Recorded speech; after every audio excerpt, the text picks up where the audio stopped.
여러분 안녕하십니까? JTB 뉴스입니다. 전주의 한 공공기관이 채용 과정에서 면접 점수를 잘못 집계해 합격자가 뒤바뀐 것으로 드러났습니다. 이처럼 공공기관의 채용 과정에서 공정성이 의심되는 사례가 90건 가까이나 됐습니다. 첫 소식 권대성 기자입니다. 지난 2013년 3명의 계약직 직원을 뽑은 전북대병원. 응시자 서류를 내부 인사로만 구성된 심사위원에게 미리 준 뒤 특정 응시자에게 높은 점수를 줘 채용했습니다. 전주시 출연기관인 한국탄소융합기술원은 응시자의 면접 점수를 잘못 집계한 사실이 드러났습니다. 이 때문에 1등 응시자가 어이없게 8등으로 밀려나 불합격했습니다. 단순히 실수로 이기 자격을 잘 못했는가, 또 고의성이 있는가, 이 여부를 파악하기 위해서 저희들이 수사 의뢰를 한 상태입니다.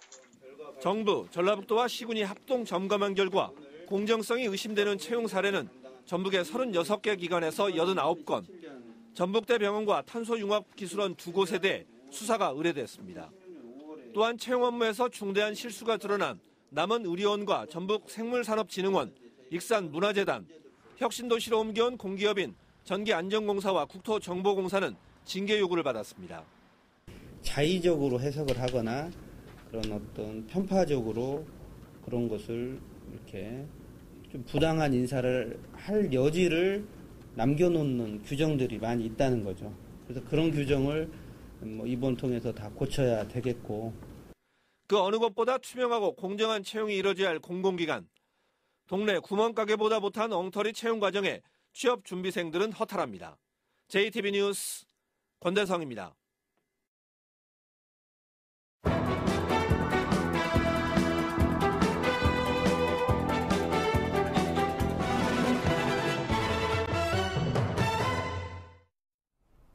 지난달 완주의 한 병원에서 A형 간염 환자가 집단 발병했었는데요.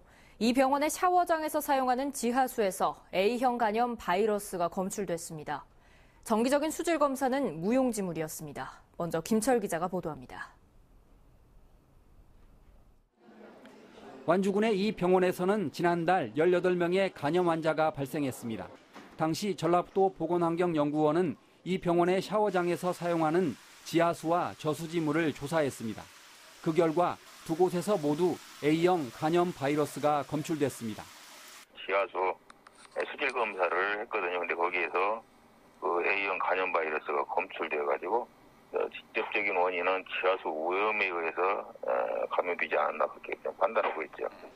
병원 측에서는 간염 환자가 발생하기 전 수자원공사가 실시한 지난달 수질 검사에서는 지하수 수질에 아무 문제가 없었다고 밝혔습니다.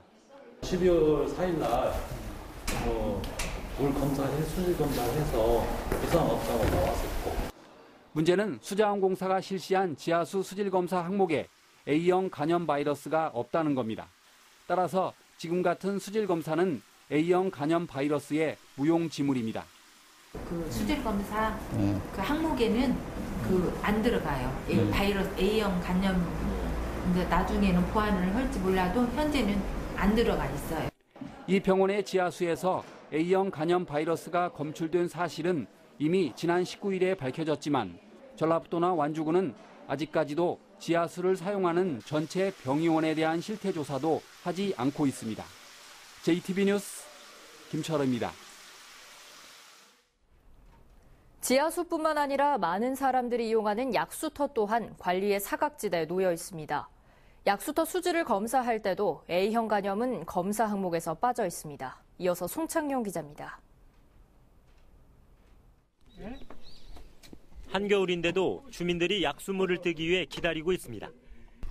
약수터에는 올 초 수질 검사를 통과했다는 안내판이 세워져 있습니다. 와서 검사도 해가요. 그러니까 이렇게 저 먹으라고 하지. 그래 못 먹게요. 먹는 물 수질 기준과 검사 등에 관한 규칙에 따라 1년에 4번 실시하는 약수터 수질 검사 항목입니다. 분변에 의한 오염을 확인하기 위해 총 대장균군과 여시니아균을 검사하고 납과 수은 등 중금속 오염을 체크합니다. 47가지 항목에 A형 간염은 없습니다.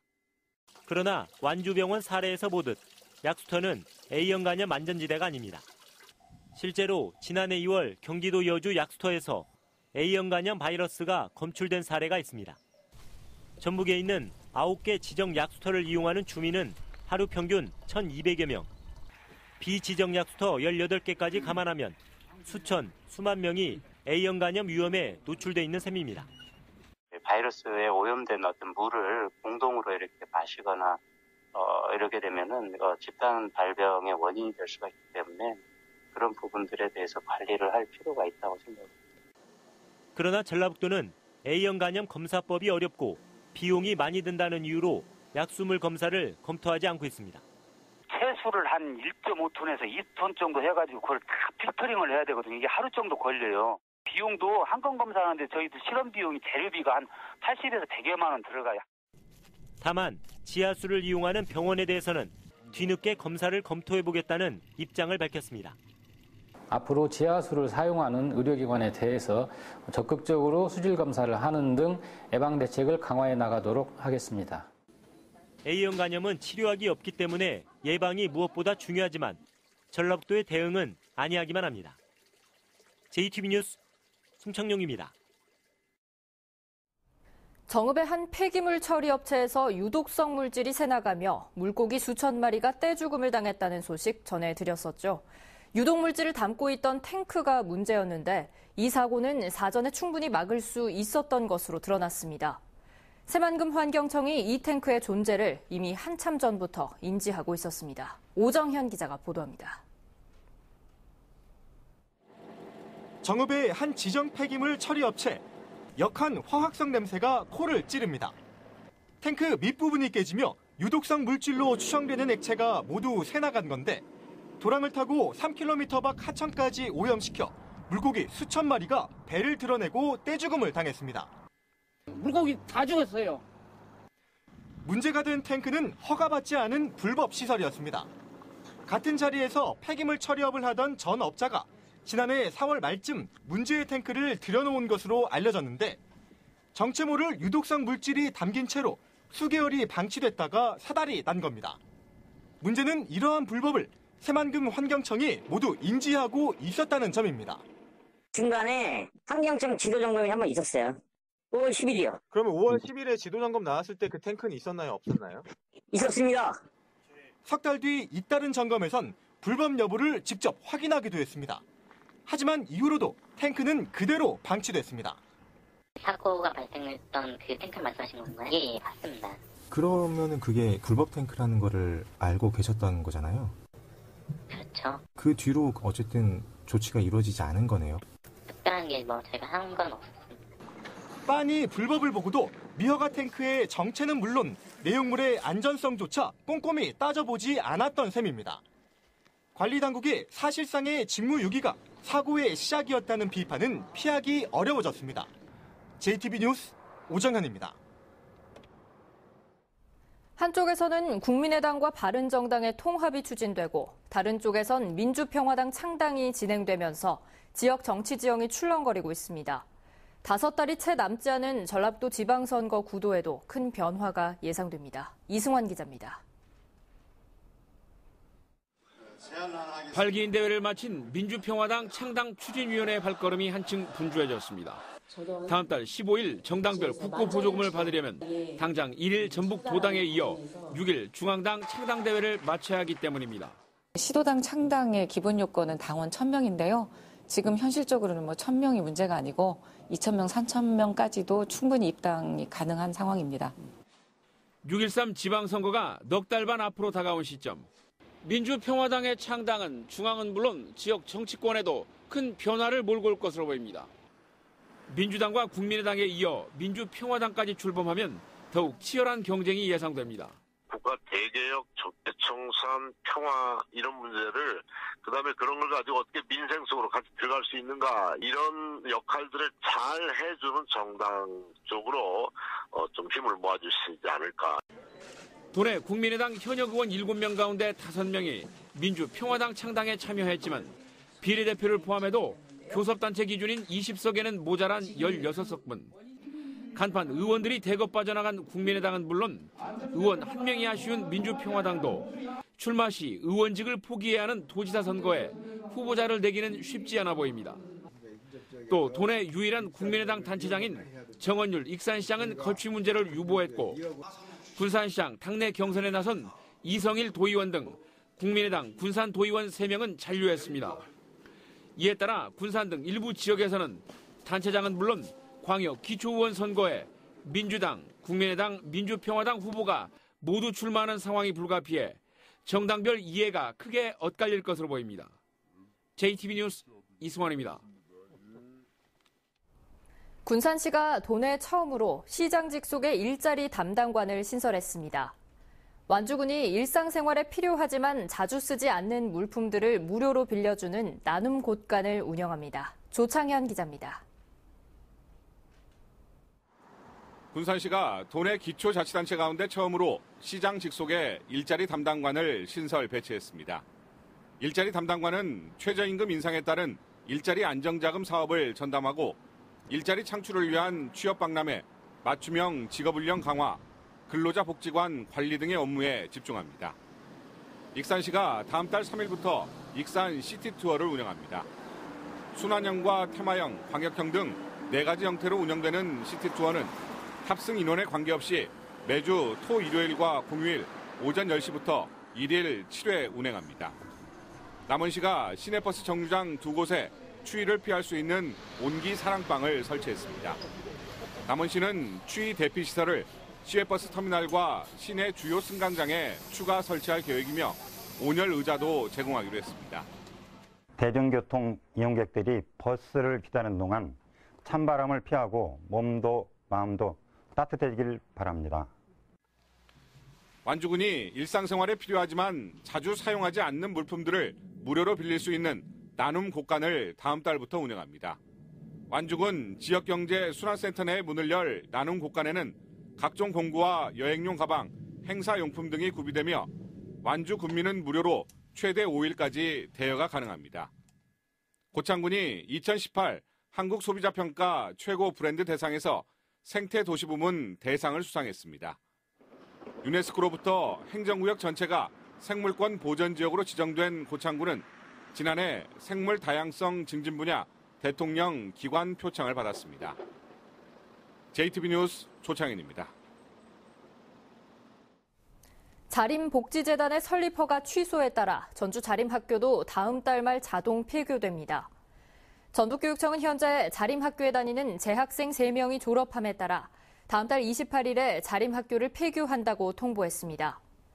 자림학교의 폐교로 전주시의 특수학교는 4곳으로 줄게 됐으며 자림학교는 그동안 자동 폐교 수순을 밟아오면서 대부분의 학생이 은화학교 등으로 전학한 상태입니다. 지난해 소방점검을 받은 시설 10곳 가운데 1곳꼴로 안전 상태가 불량한 것으로 나타났습니다. 전북소방본부는 지난해 만 17곳을 대상으로 점검을 실시한 결과 11%인 1,095곳의 소방 상태에 문제가 있는 것으로 확인됐다고 밝혔습니다.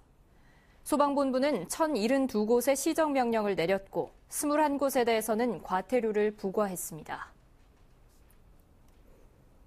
소방서가 없는 완주와 순창, 임실, 진안, 무주 등 5개 군에 순차적으로 소방서가 설치됩니다.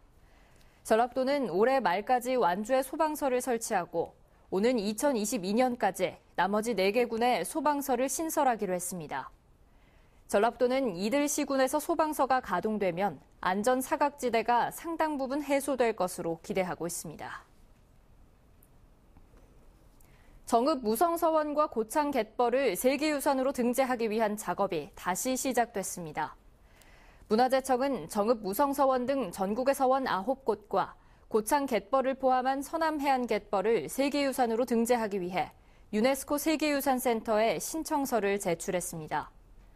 서원과 갯벌의 세계유산 등재 여부는 내년 7월에 열리는 제43차 세계유산위원회 회의에서 최종 결정됩니다. 전라북도가 버려진 동물을 입양하면 비용을 지원합니다. 전라북도는 유기동물의 입양 활성화를 위해 유기동물을 입양하면 질병 진단과 예방접종 등에 들어가는 비용으로 한 마리에 20만 원을 지원합니다. 지난해 말 현재 전북에서 발생한 유기동물은 4,520마리로 입양된 비율은 30%에 불과합니다. 전통시장에서 사용할 수 있는 온누리 상품권의 판매가 꾸준히 늘고 있습니다. 지난해 온누리 상품권 판매액은 606억 원으로 2016년 555억 원에 비해 9%가량 늘었습니다. 온누리 상품권을 이용할 수 있는 가맹점포도 2014년 496곳에서 지난해 1,063곳으로 3년 만에 2배 이상 증가했습니다. 남원경찰서는 사촌동생에게 흉기를 휘둘러 상처를 입힌 혐의로 사는 곳이 일정치 않은 35살 정모 씨에 대해 살인 미수 혐의로 구속영장을 신청할 예정입니다. 정 씨는 오늘 새벽 2시 30분쯤 남원시 향교동에 있는 사촌동생 31살 한모 씨의 아파트에서 한 씨와 술을 마시다 다툰 뒤 한 씨의 얼굴과 등을 수차례 흉기로 찌른 혐의를 받고 있습니다. 한 씨의 생명에는 지장이 없는 상태며 정 씨는 묵비권을 행사하고 있습니다. 오늘은 가끔 구름이 많은 가운데 대기가 매우 건조하겠습니다. 순창과 남원 등 동부 내륙 지역 5개 시군에는 건조주의보가 내려져 있습니다. 그 밖의 지역 대기도 차차 건조해질 것으로 보여 산불 등 화재 예방에 주의가 필요합니다. 낮 기온은 영하 1도에서 영상 2도로 어제보다 3도가량 높겠습니다. 이번 주 내내 평년 기온과 비슷하거나 조금 낮은 겨울 날씨가 이어지겠고 주말에는 한 차례 눈 소식이 있습니다.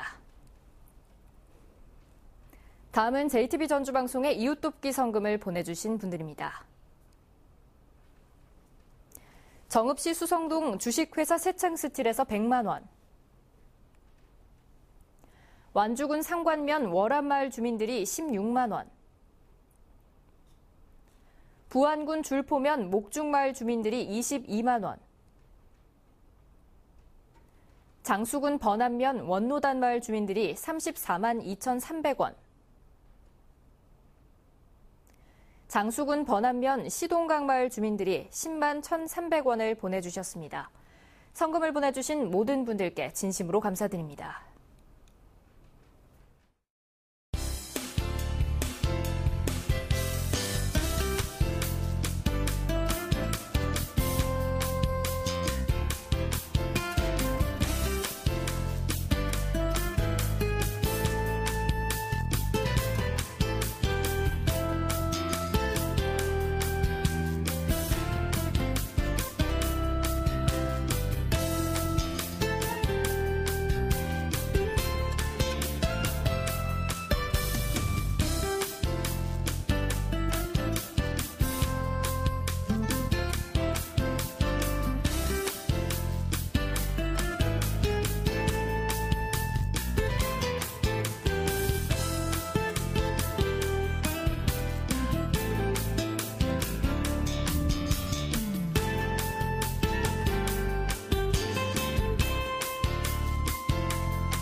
JTB 뉴스를 마칩니다. 함께해 주신 여러분 고맙습니다.